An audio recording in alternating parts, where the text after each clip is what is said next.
Bonjour, quelques mots pour faire le point sur la notion de force majeure dans les contrats informatiques, dans les contrats de télécommunications, dans les circonstances actuelles que nous connaissons. Alors d'abord, la notion de force majeure, c'est une notion qui est bien connue du droit, et pas seulement du droit français, depuis très longtemps, depuis au moins le 19e siècle. C'est d'ailleurs défini dans les contrats anglais, par exemple, de common law, sous la même expression, force majeure.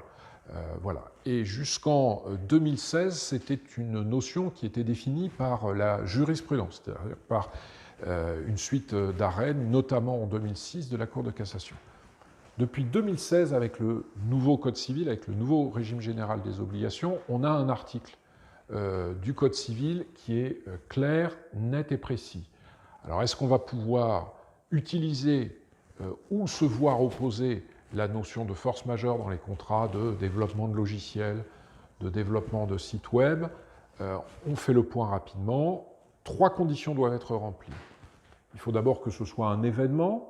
Donc l'événement aujourd'hui, c'est non seulement l'épidémie, mais aussi toutes les mesures gouvernementales qui nous sont imposées, fermeture de commerce, etc., etc. Et il faut que cet événement soit extérieur, il ne dépend pas de moi, ce sont des événements extérieurs qui me sont imposés. Cette condition semble remplie. Il faut que ce soit imprévisible. Alors évidemment, une grippe saisonnière n'est pas imprévisible, mais une épidémie de cette ampleur avec ces conséquences-là, je pense que les tribunaux qui seront saisis dans le futur considéreront que ce coronavirus Covid-19 n'était pas prévisible. Et il faut, dernière condition, et là c'est la plus difficile probablement à remplir, que ce soit irrésistible. Irrésistible, ça signifie que confronté à l'événement, à la difficulté extérieure, que je ne pouvais pas prévoir, je ne peux pas y résister. Je ne peux pas faire autrement que de ne pas respecter le contrat, de livrer en retard ou de ne pas livrer du tout ce que j'avais promis, par exemple. Et cette condition du caractère irrésistible, elle doit se poursuivre dans le temps.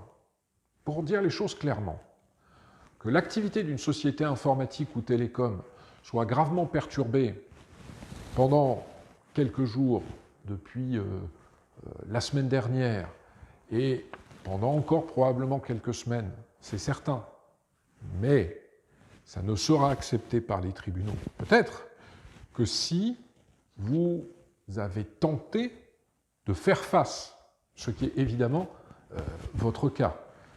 Donc, si vous pouvez faire face, même de manière un peu dégradée, un peu moins efficace, en mettant en place du télétravail, d'abord, je pense que personne ne voudra faire application de cette théorie de la force majeure, et puis surtout, les tribunaux regarderont dans les faits, en réalité, si la force majeure peut s'appliquer.